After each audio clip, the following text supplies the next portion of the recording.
people. Basically, what I say in the book Thinking for a Change is that the major difference between successful and unsuccessful people is how they think. That is a truth. The major difference. If I could do one thing for you, I would walk off of this platform today and I would come down to you and I would share with you and I would teach you how to think correctly. Because people that think correctly will be much more successful than people that don't. The greatest gap between successful and unsuccessful people is how people think. And one of the things that successful people do very well is they engage in what I call reflective thinking. And reflective thinking turns experience into insight. It's where we get wisdom.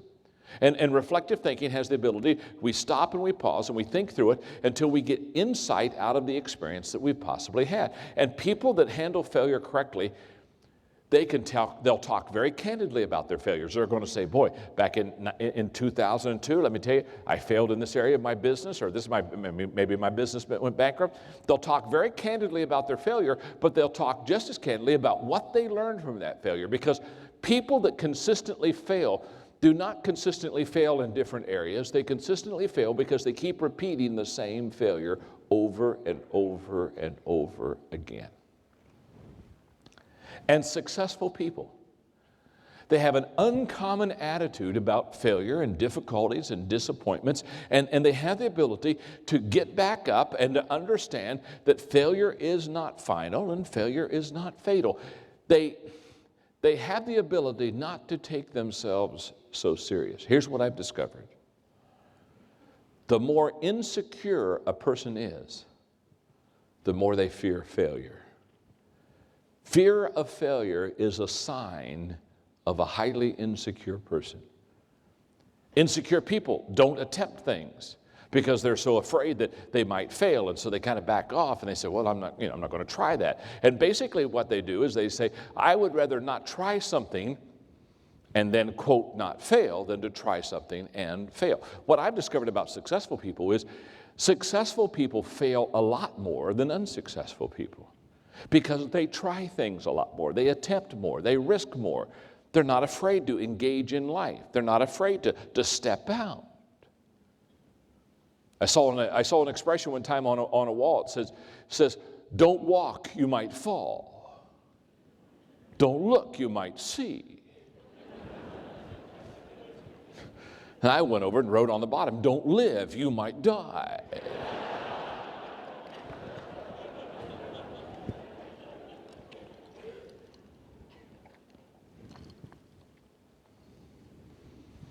Now, here's what I love about attitude. One of the reasons I like to teach on the attitude, one of the reasons I like to write books on it, is because your attitude and my attitude is a choice. It's a choice. There are a lot of things in life we didn't choose. I didn't choose where I was born. I didn't choose who my parents would be. There are a lot of things in life that I didn't choose. A lot of things you didn't. I didn't choose my physical looks. And there's things you didn't choose. A lot of things we didn't choose. But let me tell you something what I love about attitude, which is the difference maker. Everyone here has chosen the attitude they have. Now you say, John, what do you mean by that? What I mean by that is attitude is a choice. Now what's interesting is, in the States, I have to do a lot of teaching on this because a lot of people in the States think that their attitude was given to them by someone else. And they'll say, well, I mean, you'd have a bad attitude too if you had to live with who I live with. Well, yeah, well, if you would, I mean, I came through poverty, and they think somehow that their attitude was given to them by someone else. And I just want you to know, your attitude wasn't given to you by anybody. The attitude you have right now, whether it's a good one or a bad one, a positive or a negative one, can I tell you something? The attitude that you have right now is an attitude that you have personally chosen. It's you. Therefore, I never feel sorry for somebody who has a bad attitude. Because if they have a bad attitude, I don't feel sorry for you. It's your choice. You can have any kind of attitude you want. I don't care. If you want to be a failure all your life, it's your choice. Go for it. Be the biggest failure we know. It's your choice. But I'll tell you what I'm not going to do. Since it is your choice, I'm not going to try to talk you out of a bad attitude. When our daughter Elizabeth, who's a beautiful, beautiful mother now of 2, 28 years old, She used to think that she could control me with her attitude. So she would pout or she would act like, and I'd say, Sissy, I call her Sissy, her name's really Elizabeth. I'd say, Sissy, if you're going to have an attitude like this, go to your room and just shut the door so that you don't spread your gloom on everyone else. And when you put on a happy face, you can come back out. I may see you today, I may see you tomorrow, I may see you next week. It's your choice. Choose it. Margaret and I were doing a conference many years ago now, and we were doing a question and answer period. I'll never forget this. We're doing a Q&A. We're going back and forth with question and answer, and so one of the wives, there was not a big crowd, there were maybe 600 couples, and one of the wives looked at Margaret and she asked the question. She said, and I don't know, we were teaching leadership. I have no idea where the question comes from, but when you let people ask questions, you get some real weird questions. And the lady raised her hand. She said, does John make you happy? Well, I kind of liked the question because I think I'm a wonderful husband. And so I thought, well, this will be nice. You know, sweetheart, go ahead and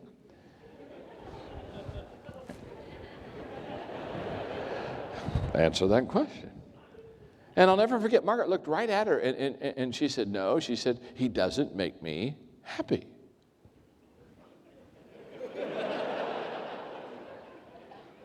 And I said, honey,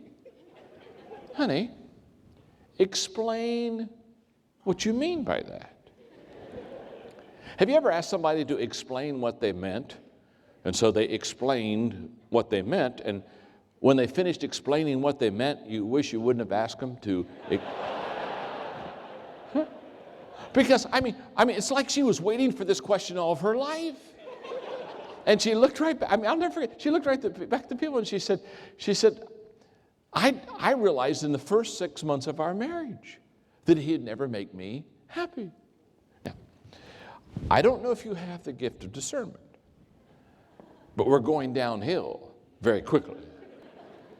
And then she said, because for the first 6 months of our marriage, that's what I expected. I expected him to make me happy. She said he had a business, and I was a school teacher, and I would come home, and I'd say, well, boy, tonight we'll spend some time together. And he might say, you know what, I have a client I have to go see, or I'd have to go grade papers. And for the first 6 months, I kept saying, John will make me happy, John will make me happy, John will make me happy, John will make me happy, John will make me happy. And she said about 6 months in the marriage, she said, I realized something. The only person on this earth that can make me happy is me. And the moment I took responsibility for my own happiness, she said from that time on, and then she pointed to me, he has added immeasurably to my happiness. That was close. Now what's she saying? She is saying, I'm responsible for my own attitude. I know people that they think, well, if I could just leave this job and go to another job, I could get happy. If I could just move, I'd get happy. If I could just marry her or him, I could get happy. And I'm here to tell you that if you're not happy today where you are, you're not going to be happy where you're going. Attitude and happiness, that's an inside job. In fact, I love this expression, no matter where you are, there you are. And people that are successful have an incredible attitude about adversity and difficulties and about the darkness of the hour. And they come back. They come back. They have a tenaciousness. They have a persistence in their attitude. Now, I get about this time of the day, and all of a sudden I think all of the things I still want to teach you that I know that probably time's not going to let me teach. And while I was signing books over there today, all of a sudden it hit me. There's something I want to make sure that I teach you about leadership that I just don't want to miss. And so while I was signing books, I asked them to put this together over here, and they did. And I have no clue if I can really make this work or not. They told me all I had to do was write on it, so I'm going to assume that if this is an overhead, and all I have to do is write on it, I want to teach you, I don't know, for 25 minutes, I want to teach you the 5 levels of leadership. Okay? And what I want you to do on a piece of paper, okay, we're going to try this. We're going to see if this works here. On a piece of paper, I want you to do this number.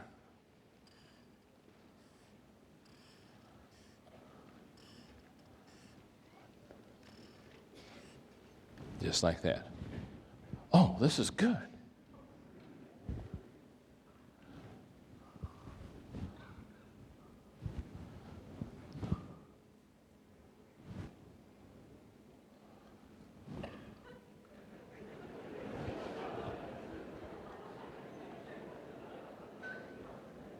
That is the weirdest step I've ever seen in all my life.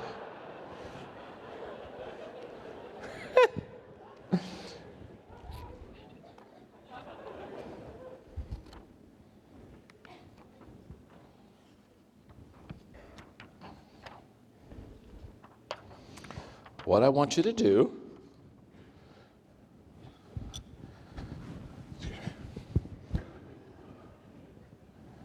on a piece of paper,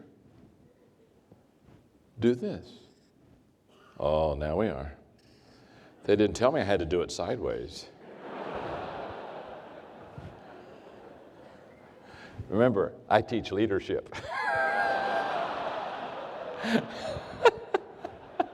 And I don't have a clue. Oh, but I'm happy. All right.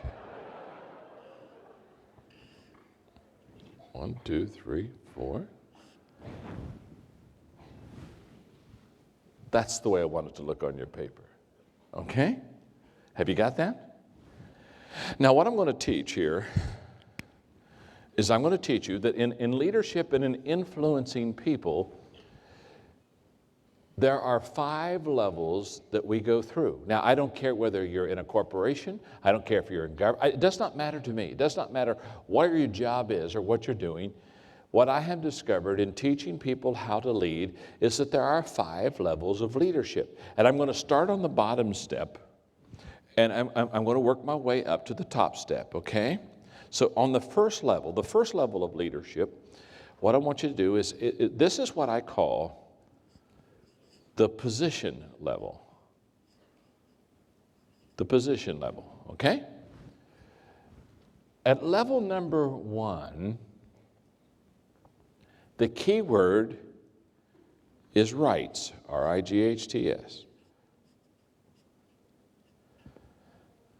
At level number 1, people follow you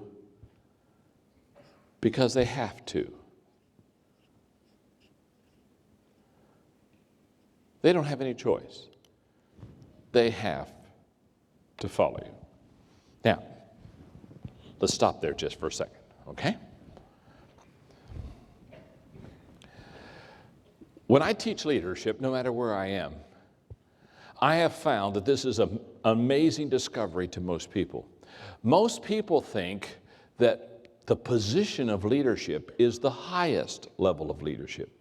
In other words, they think, well, when I get to be over people, or when I get this job, and I'm, in fact, I can always tell when a person doesn't understand leadership very well, because they'll come up to me and they'll say, hey, John, last week I became a leader. Now, when they tell me last week they became a leader, what they're really saying is last week I got a leadership job. You with me? And I always look at them and I say, no, you didn't become a leader last week, you just got a leadership job last week. I know a lot of people that have leadership jobs that aren't good leaders. Let me ask you a question. How many of you have ever had to follow somebody that was over you that wasn't a good leader? Raise your hand. Thank you very much. Oh, here we go. Huh? It's not much fun, is it, huh? You see, just because you have the job, or just because you have the title, or just because you have the position, doesn't mean that you're a good leader. And many people, they really are amazed because they think, okay, I've got this leadership job, so now people have to follow me. In fact, can I tell you something? If you have to remind people that you're the leader, you're not. Leadership is influence. Nothing more, nothing less. And the person with the greatest amount of influence at any given time, for any given reason, in any given group, is the leader of the pack. If you and I would just leave this arena right now and we go to some school, if the children were outside playing at recess, anytime you see children out on a playground, without talking to teachers or overseers at all, you and I could lean up against the fence, and in about 10 minutes we could pick out who the leaders were on the playground. Because a few kids are influencing all the rest of the kids. So when a person gets a job or a title or a position as a leader, the big mistake they make is that all of a sudden they're a leader. Let me tell you something. The position doesn't make the leader makes the position. And level number one is where we start. Now, there's nothing wrong with level number one as long as you and I both understand it's the beginning level of leadership. It's not the final, it's not the highest, it's not the best, it's the beginning level. It's where we all start. Nothing wrong with starting at level one unless we stay at level number one. Level number two. The second level of leadership is the permission level. At level number two, the permission level, the key word is relationships. At level number two, people follow us because they want to.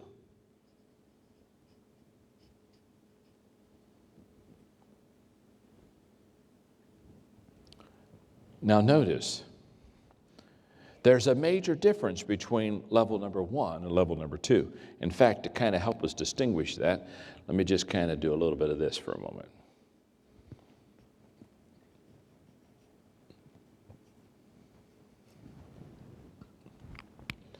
At level number one, people follow you because they have to. At level number two, people follow you because they want to.